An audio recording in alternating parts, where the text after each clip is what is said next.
So 20 million is an insanely large number. It's actually so large that it's hard to imagine what 20 million of anything would look like contained into one place. That's why I thought it would be really interesting to see what 20 million trees all in a single image would look like. And I think this might be possible with CGI.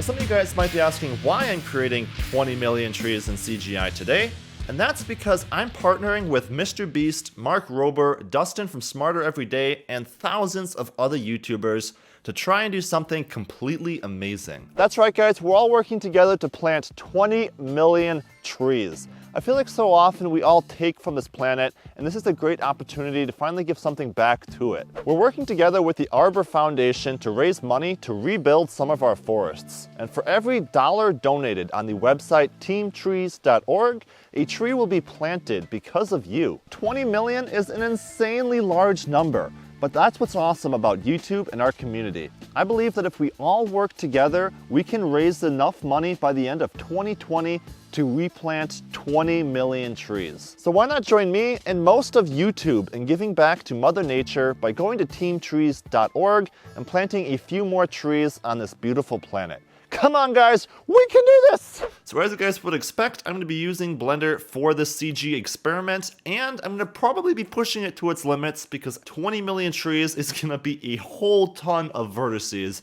So I'm not even sure Blender can handle this, but we're going to figure that out today, and it should be a lot of fun. Now, as I mentioned, this is going to be more of a CG experiment, and I'll be walking you guys through my workflow along the way as we kind of figure this out together, but if you guys want a tutorial on this topic, leave a like on the video, and if we reach 5,000 likes, you'll get it. We'll make a tutorial on creating large landscape forests in Blender. So yeah, if you guys want that tutorial, leave a like, and now let's get started. So for starters, we're going to need a very low poly tree, as you can't have individual leaves and everything on this tree, as that would be way too many faces and vertices for Blender to handle.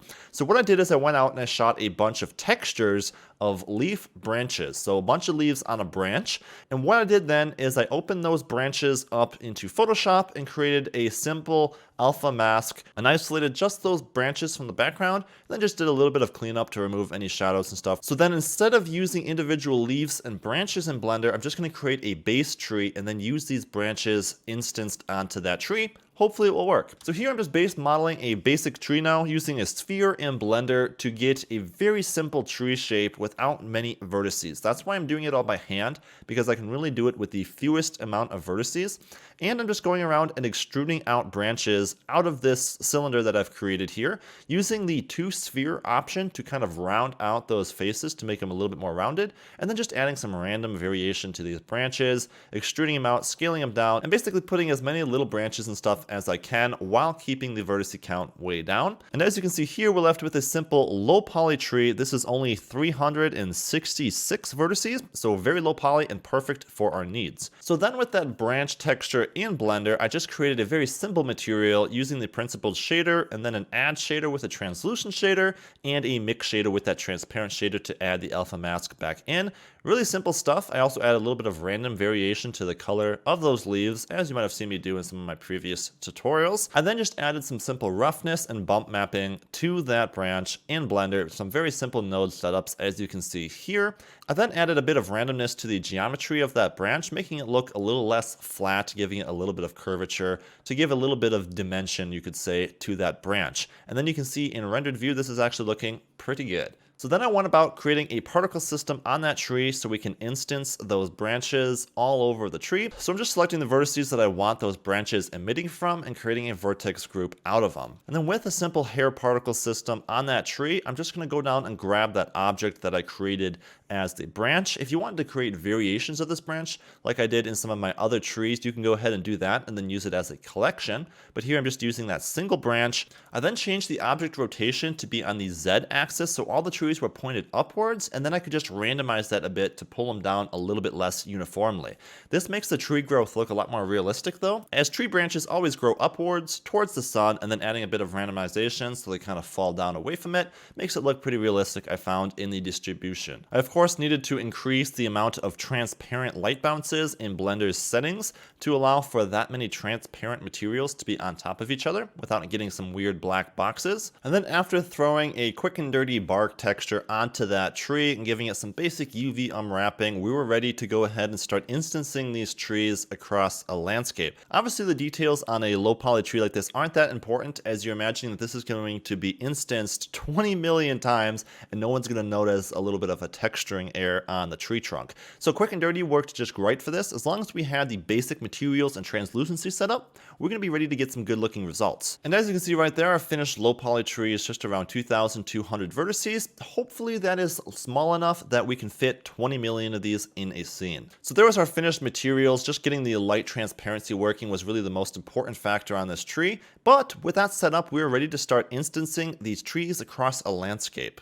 So I generated a quick landscape using Blender's add-on Ant Landscape and just created a large rectangular landscape. You can see some of my settings here on the screen, just creating a large mesh size and then scaling it up along the X there. Now I'm not concerned with realistic distribution of these trees, as I'm basically trying to just pack as many of these trees into one scene as possible. So I went ahead and created another particle system on this landscape using that tree that we just created, obviously, as the instanced object. And then to give some random variation to those trees, of course, I'm adjusting the random rotation along the Z-axis to adjust how much rotation there is, and then also adding some randomization of the angle that the tree grows up. But most often trees pretty much grow towards the sun, so you can only go a little bit on this factor. And then of course we're going to have to take the scale way down to be able to pack a million of these onto a landscape. So I took the scale way down and then added some random scale to it as well. Okay, so now it's time to see how many of these trees we can fit onto this landscape. This is what 10,000 trees looks like currently.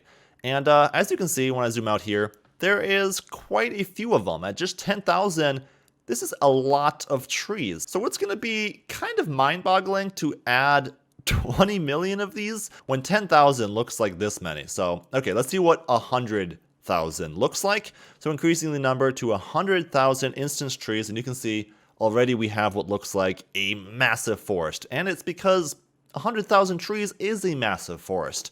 So this, as you can see, is quite a crazy amount, and it's already looking like it might be kind of hard to fit 20 million trees into a single render. Obviously, I'm going to have to take the scale down even more on these trees if we're going to be able to pack that many into a single render. So as you can see, I'm cranking the scale down even more to try and fit that many trees into one frame. So taking the scale down a bit, we're going to see if we can't double that number by going to 200,000 and seeing if Blender can even handle this many of our trees in the frame. And as you can see, so far it's working. We have 200,000 trees instanced across our landscape, and the viewport performance is still usable.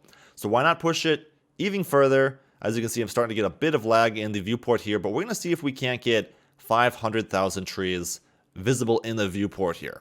So cranking up to 500,000, you can see it takes a good few seconds to update here, but we get a result. We get 500,000 trees all on the same landscape in our viewport, and as you can see, moving around now is getting really slow. We're getting about 1 frame per second in our viewport, but that is still pretty impressive. We have 500,000 trees on our mesh here. So now it's time to just throw a quick material on our mesh so we can get a render out of these 500,000 trees and see what it's looking like. So I quickly unwrapped the landscape here and threw a basic rock texture on it. You're not going to really see the ground texture much underneath all of those trees, but just so we don't have any spots of white visible on our mesh, I threw this rock texture on our mountain.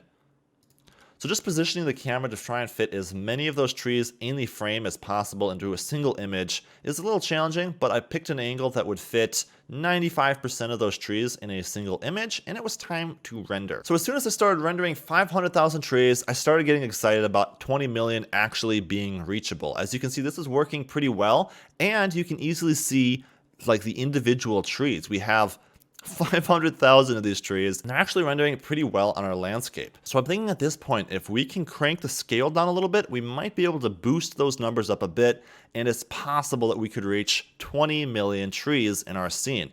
As you can see, this already looks pretty crazy as it's totally filling our landscape with green, but if we make them even smaller, we can obviously fit more of them. And that's going to be the goal. So there's the finished render of 500,000 trees, and you can see it's looking pretty crazy cool. We have all of the trees pretty much visible. You can pretty much see one from another, at least closer up. Further back, they start to blend in and look all green, which you'd kind of expect as we're talking about 500,000 trees here. But now it's time to see if we can boost those numbers even more. And the way we're going to do that is with children particles. So children particles basically is supposed to work a bit faster in Blender, as it will basically use the settings for one of your particles and then instance another multiple of that particle around that existing particle. So my goal here was to make the scale a bit smaller and then use instance particles or children particles to add additional trees around every single one of our trees. So with 500,000 trees, I enabled children particles, and as you can see, this kind of crashed the viewport for a second here in Blender as it's calculating all those trees, and the default display amount was 10. So right now in the viewport, I'm actually displaying 5 million trees, which is pretty crazy. Blender actually didn't crash at this point, which was pretty impressive. But I right away turned down the display amount to 1, so I'm not seeing any of the children particles, but they're just going to be processed once the render starts. So then for the render amount, of course, I'm going to go for 40. So if 500,000, if I'm rendering 40 children instance particles, that would come out to 20 million.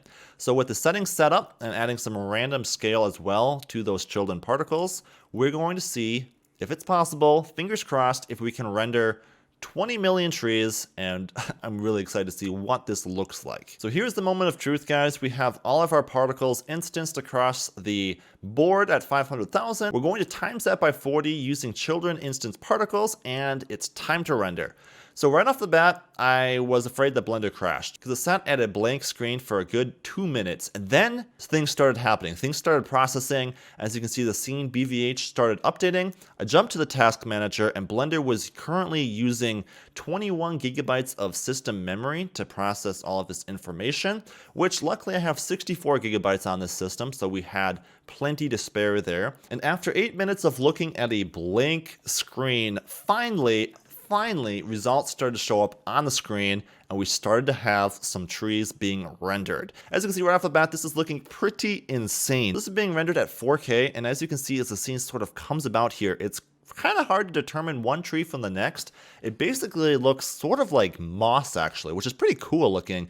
As you can see when I zoom in here, we have like this super highly detailed looking mountain of green. It's hard to distinguish one tree from the next, but it kind of looks like a broccoli mountain, I guess you could say, and it's looking pretty cool looking with all of these trees packed into each other to fit on this landscape, 20 million of them to be exact. And as you can see, the amount of detail being rendered in some of these distance trees is just crazy. We have thousands and thousands of trees in every like pixel almost being rendered on this 4K image, which is pretty crazy to think. But I really love the way some of these distant mountains are looking. The detail in these mountains with that many trees packed in is looking really crazy cool. And we are still rendering. With this many trees, as you can imagine, it might go on for a while. We're over 21 minutes in rendering time. So as this render continues to finish up here, this started having me curious how many vertices are actually being rendered in this scene. So I did the math. I took the 2,230 vertices that were estimated to be on my small low poly tree, and I multiplied that by 20 million, and the final result number was 44,460,000,000. That is an insane amount of vertices being rendered in this scene. I can't believe it actually rendered. That's kind of cool, and that's kind of impressive that Blender can actually handle that many vertices being rendered in a scene. 44,460,000,000 vertices. So we had the final render in the end. Everything worked out, and as you can see here, we have our finished render with those 20 million trees instanced across our landscape. And as you can tell, it's an absolutely crazy, insane amount of numbers. And I thought it was just really cool to kind of give a visual representation of what 20 million trees actually looks like packed into one place. It's an insanely large amount. So at this point, now that I knew that Blender can handle it, I wanted to crank this up to 1,000,000 trees being instanced in the viewport, and then only using 20 particle children instanced on our scene. And this will just give us more particle random variation. So I did another render here, and as you can see with this one, I got even more resolution out of it. So here again is 20 million trees packed into our render from sort of a sky satellite sort of view, you could say, on our render. And as you can see, we have a little bit more detail. You can almost tell one tree from the next. Here and there, you can see some separation. It ends up looking like a complete textured mess from a distance, but when you zoom in is when you really see some of those details, some of those individual trees. So it's a crazy, insane amount of numbers, but I feel like this is actually something that we can do. If we all work together, we can reach that goal. Working with Mr. Beast, Mark Rober, Dustin from Smarter Everyday, like I mentioned earlier, and all of YouTube, we can raise $20 million to plant 20 million trees back on our amazing planet. So guys, go to that link, Team Trees, in the description to donate a few bucks if you can to plant a few trees. It will help more than you can imagine. But that's going to do it, guys. I hope you enjoyed this video. I definitely did. This was a kind of a fun experiment for me, seeing what Blender can handle, pushing it to its limits, and then also getting a visual representation of what 20 million trees looks like. So it was a lot of fun. I hope you guys enjoyed. Leave a comment if you had any questions, and I'll see you guys all in a future video. Don't forget to hit that like button if you want a tutorial on a topic. I'll see you later, guys. Bye-bye.